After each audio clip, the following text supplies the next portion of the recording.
안녕하십니까. 안녕하십니까. 닥터 개고생 이성근입니다. 반갑습니다. 안녕하십니까 원장님, 반갑습니다.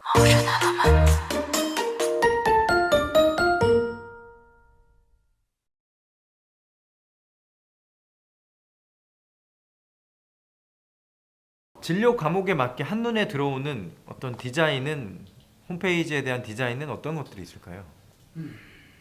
맞습니다. 일단 사진이 많아야 되고요. 시각적인 이미지가 좀 있어야 되고 동영상 들어가면 좋습니다. 여러 가지 컨텐츠 중에 홈페이지 컨텐츠 중에 진료 과목이 들어간단 말이에요. 저희 장편외과에서 주력으로 하는 진료 과목에 대한 컨텐츠가 있습니다. 근데 클릭해서 들어갔어요. 글밖에 없어요. 바로 나갑니다.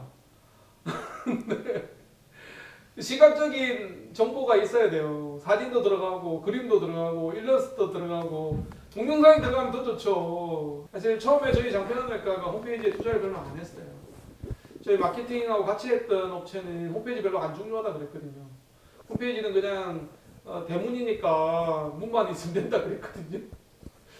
그래서 2년 동안 그렇게 지내다가 이제 이스테이크랑 만나면서 홈페이지를 다시 업그레이드를 하고 있고 작업하고 있고 조만간에 나올 텐데, 그런 진료 과목의 컨텐츠로 들어갔을 때 저희가 그동안 찍은 유튜브도 많고 사진, 저희 병원 시설 이런 거를 충분히 활용하는 게 훨씬 호감도를 높이는 비결이라고 생각합니다.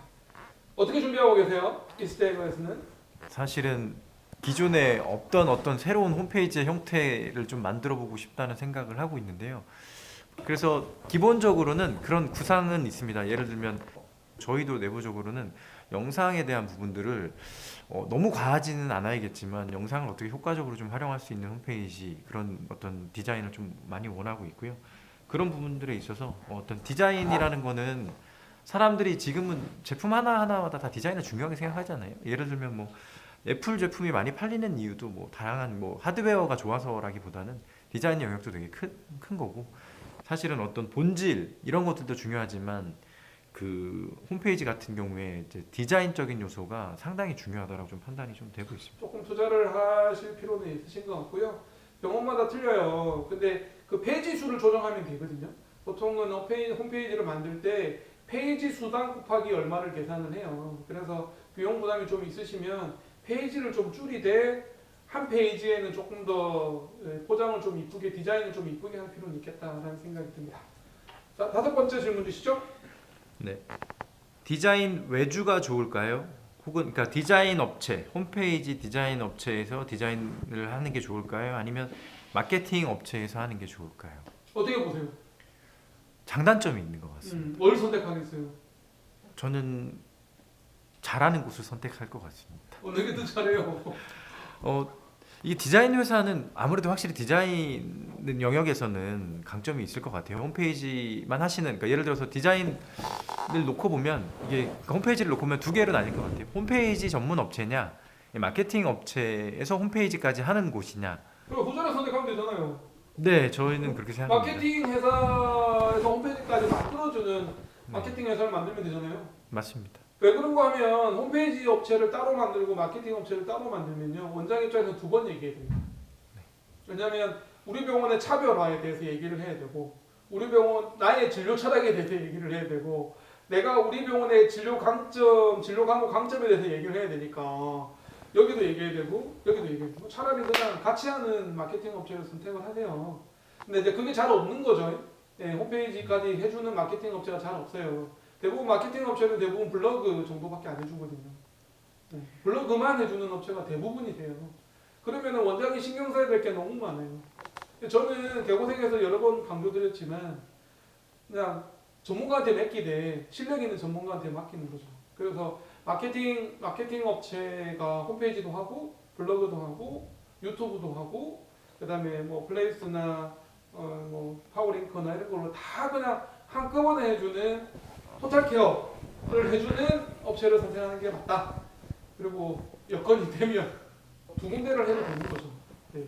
물론 마케팅 업체에서는 싫어하지만 병원 원장 입장에서는 투트랙도 괜찮거든요.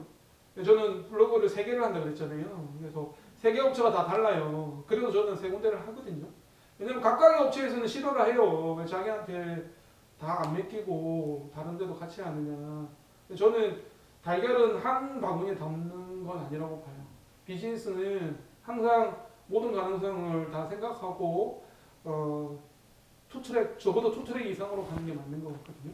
홈페이지도 마찬가지예요. 홈페이지는 사실 한 군데 업체랑 이스트에그랑 같이 계약을 했지만 이스트에그도 저희 마케팅을 해주는 주요 마케팅 회사인데 그 홈페이지까지 같이 하시니까 너무 그렇죠, 의문이긴 했죠.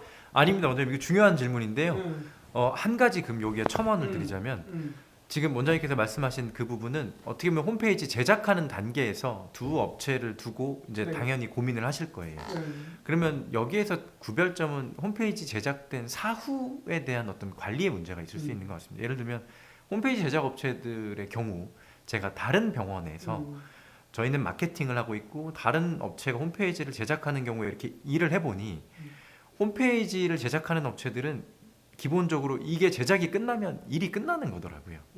그러니까 더 이상 이 병원과의 이해관계가 없습니다.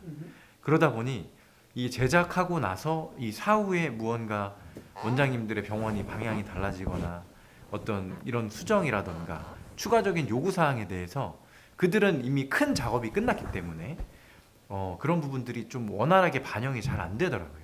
근데 저희 같은 경우는 뭐 작업이 끝났다고 해서 계속 마케팅이라는 부분이 연달아서 같이 홈페이지랑 이어져야 되기 때문에 원장님이 요청하시는 거를 홈페이지에서 당연히 자연적으로 반영을 할 수밖에 없고 블로그에도 그 부분이 들어가고 그러니까 여러 가지로 마케팅에서 이게 하나의 뿌리로 이렇게 그 한 통로로 이렇게 이어질 수밖에 없는 그런 것들이 좀 커뮤니케이션 훨씬 원활하다 이런 생각은 들고 있습니다. 뭐 이스트에그 자랑하는 거 아니에요? 맞습니다. 아니 근데 홈페이지만 전문적으로 네. 하는 업체도 관리는 해줘요. 물론 돈은 들죠. 네, 한 달에 관리비를 어느 정도 드리면 공지사항이나 뭐 팝업창이나 몇 가지 수정은 해주시는데요. 근데 이제 원장 입장에서 보면은 양쪽 다 얘기해야 되잖아요. 저희가 이제 업그레이드를 하면서 이스트에그로 홈페이지까지 바꾸려고 하는 이유도 그건데요. 그전에는 여기도 얘기해야 되고 여기도 얘기해야 되고 그러거든요. 근데 이제 여기만 얘기해주면 한 번에 다 해결되니까 그런 부분에서는 좀 편한 것 같고 이제 원장이 추구하는 마케팅 전략을 바로바로 실시간으로 반영해 줄 수 있다는 측면에서는 되게 좋은 것 같아요.